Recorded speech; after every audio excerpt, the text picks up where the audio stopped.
Right there guys, hope you're all doing well. So, today David Ornstein did a live question and answer session on The Athletic, and he was basically asked, well, I'll just read it to you. Basically, the question is any update on Liverpool's search for a sporting director slash manager? Surely something is close, especially on the sporting director front.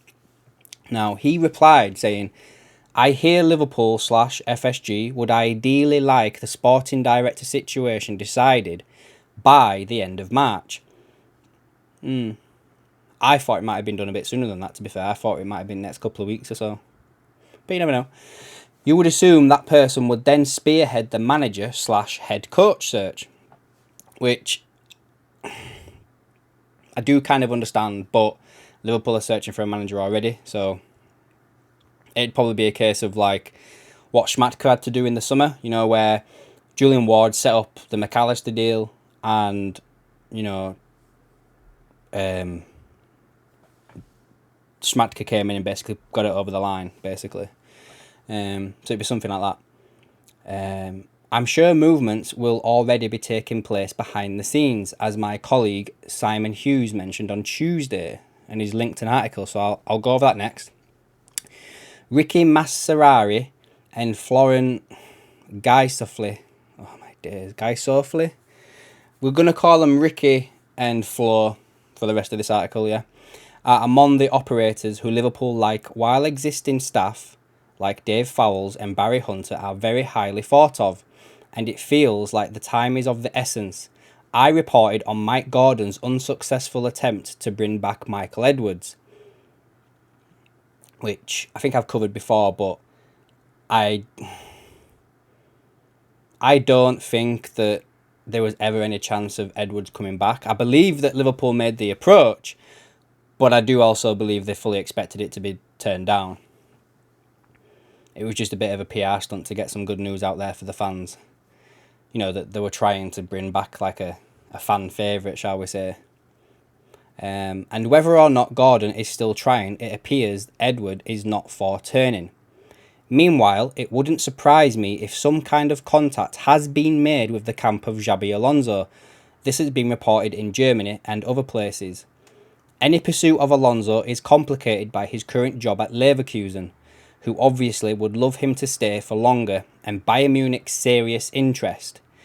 This is all before we even mention the Salah, Van Dijk and Alexander-Arnold contract situations, which I am not aware of having developed at all. So basically, he's not heard whether or not Salah, Van Dijk and Trent are in any sort of contract negotiations. And to be fair, David Ornstein is one of these journalists that's pretty close with the ownership of Liverpool, so this is why I'm reading this out, basically, is because he's been fed directly from certain people at the club, you know, like, that are linked with the ownership, shall we say, that but are at the club pretty much, you know, they do the day-to-day, shall we say.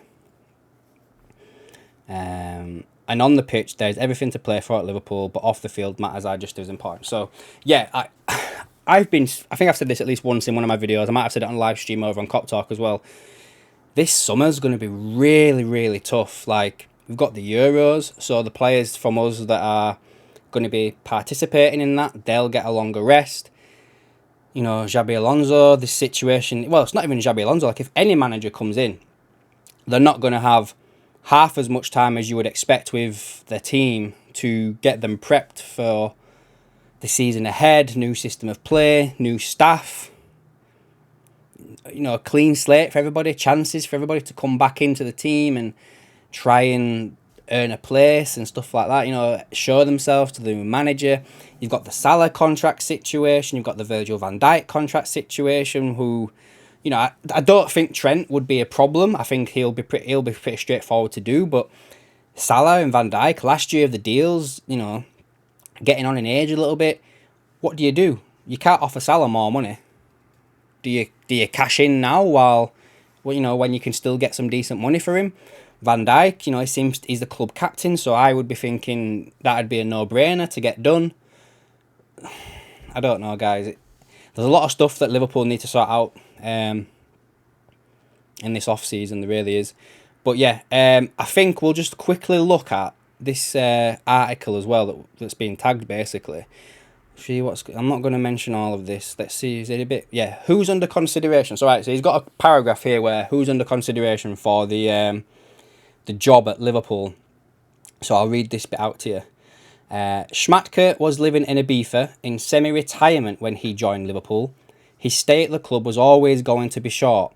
Before Klopp announced his own departure, consideration was given towards finding someone to replace Schmatke to work in conjunction with Klopp. There was some support around this period for Stuart Webber, the soon-to-be departing Norwich City sporting director, whose association with Liverpool dates back to 2009 when he worked in recruitment during the Rafa Benitez regime. Okay. At Huddersfield, then Norwich, Webber had worked with David Wagner, Jurgen Klopp's close friend, who gave the Welshman glowing reports. The situation, however, has since moved on, with FSG becoming aware of Klopp's decision in October. So that's changed there, guys. That's an interesting bit there, guys. We thought it was November, didn't we? Is that right? Am I remembering this correctly? We were told that Klopp made the decision. It doesn't matter. I'm getting too stuck on that. Federico Massara, the former director of football at AC Milan, has been under consideration. The Italian, who moved to Milan from Roma in 2019, is on gardening leave and would be able to start the job immediately, which is attractive to Liverpool because of their need to source a manager. Milan are owned by Redbird Capital, who have a stake in FSG.